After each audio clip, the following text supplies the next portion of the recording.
for a moment, I want you to think about your seat of government.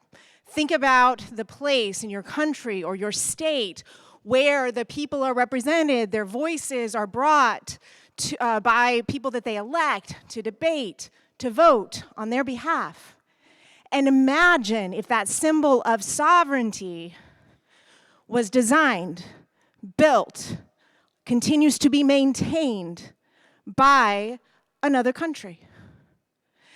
And you may think I'm talking about European colonialism, where the tentacles still certainly reach, but I'm actually talking about a more recent phenomenon in which actual parliament buildings in many countries have been funded, designed, in some cases local designs tossed out so that other designs could be brought in, financed, and continue to be maintained by, in this case, China. There are issues and issues, but we're not really here to talk about buildings, right?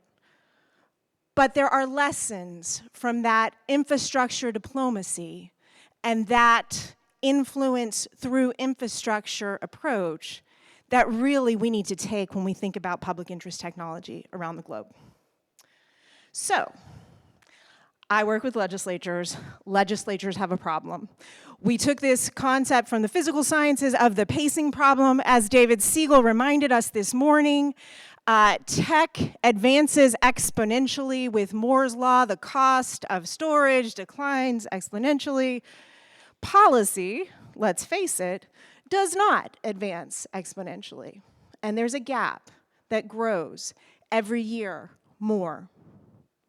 And I think about our work in public interest technology, and those of us who work with policymakers and legislators, is to bend that curve. So that, yes, we're not going to completely solve the pacing problem, but we have to catch up. And I've been working on that for a very long time. I left Congress after the Affordable Care Act to work on a civic technology platform called PopVox. Back, I always tell people when we thought we were going to solve every problem with a website, we didn't. But we've learned lots of lessons, and we continue to apply those lessons to trying to help Congress keep up. That means advising. I like to pull this one out. This was 3 months before the first COVID case when we warned them that they should think about how they might operate remotely in case of some unforeseen incident. And then we were actually part of advising that institution on how to go remote when that became a reality. I testify and provide recommendations to the Select Committee on Modernization and other modernization efforts. We prototype technologies. We have lots of opinions. Sometimes we share them privately. Sometimes we share them publicly. But we also try to anticipate what's coming. And in 2023, very early on, you probably all had this realization, Gen AI was coming. And so we started bringing together staffers and experts, many of whom these staffers didn't know each other. They were going to soon start working together on this issue, but they didn't know it yet. We knew it. And we provided a forum for them to start asking the questions that were uncomfortable, to hear different perspectives, and to kind of start a flywheel for how this institution that is facing a pacing problem can start to think about how to not be left behind.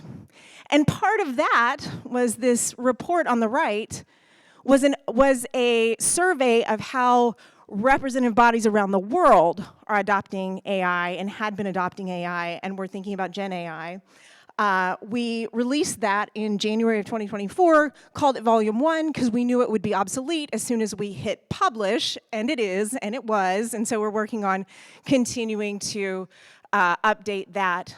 But let me just emphasize, to learn from what other countries are doing, because this is a very good example of where we are all at the starting gate together. The US does not have the answers. On the contrary, we are learning from places like Brazil. There are lots of lessons to be shared, and lots of change are coming. So you guys may have seen this quote from last week at Dreamforce, where NVIDIA's Jensen Huang told Mark Benioff that we were not just seeing Moore's Law now, we're seeing Moore's Law squared.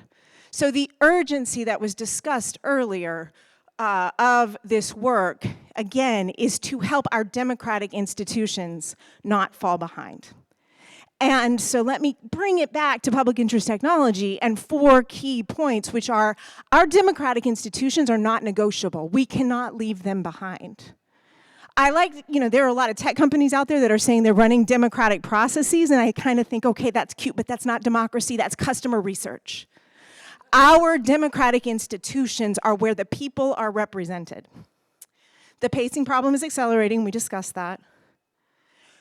If we, philanthropy, liberal democratic, little l, little d, countries, and others don't step up to help provide capacity, and again, learn from each other, somebody else seeking influence is going to provide that capacity. And number 4, pacing problem, massive investment today means massive impact down the road. One of the things that I want to just kind of circle back to from the earliest conversation this morning is the discussion about the benefit of local data sets. And I'm sorry I don't have a slide for this one, it just reminded me. But these legislatures and parliaments are incredible repositories of local information and data sets. There is the coolest example from early natural language processing learning of translation from French to English. The model was built on the Canadian Hansard because they'd been translating French to English in their equivalent of the congressional record for years. And so when you think about public data sets that allow for data sovereignty and the inclusion of global communities in the AI discussion, don't forget the parliaments. And we are starting to work, again, to take our work with the US Congress and expand it outward because there's economies of scale since we're all learning together. And again, there are so many lessons to be learned from other places. The future of democracy, this is not just about buildings. This is not just about marble hallways. This is increasingly about the code, the data, the systems that we build, and the role of global philanthropy, truly, is to jump in now. Again, that pacing problem.